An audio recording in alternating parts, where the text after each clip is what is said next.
સપનીએથી ઘરે આવીએ એટલે પહેલે જવાનું ગાય માતા આગળ અને એને બે માં દીકરી બેઠા છે આરામથી. ઘરે આવીને આને જોઈને એટલે આપણો બધો થાક ઉતરી જાય. કોક માટે આ પ્રાણી છે પણ આપણા માટે તો આપણો જીવ છે યાર. તો તમે બધા પોતાના આંગણે જે ગાય માતા બાંધેલ છે એના માટે એક કોમેન્ટ જરૂરથી કરી દેજો. હવે જઈએ આપણે વાસળી આગળ. વાસળી બેનને આપણાથી પ્રેમ એટલો છે ને કે આપણે આવી એટલે ઊભા જ થઈ ગયા. કારણ કે આ ગાય માતા પ્રેમના ભૂખ્યા હોય છે અને આપણે માણસો પૈસાના ભૂખ્યા હોય છે. માણસો ગૌચર જમીન નથી મેળતા, ધર્માદારની જમીન પણ નથી મેળતા.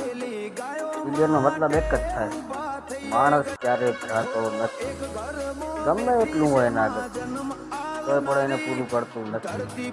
અને આ જીવ ખાલી પ્રેમના ભૂખ્યા હોય છે. અને આની ગૌચર જેને જેને ખાધી છે ને એને નરકમાં પણ જગ્યા નહીં મળે. ભલે મિત્રો, જય ગો માતા, જય ગોપાલ, જય શ્રી રામ. કરવું છે પણ સત્ય છે.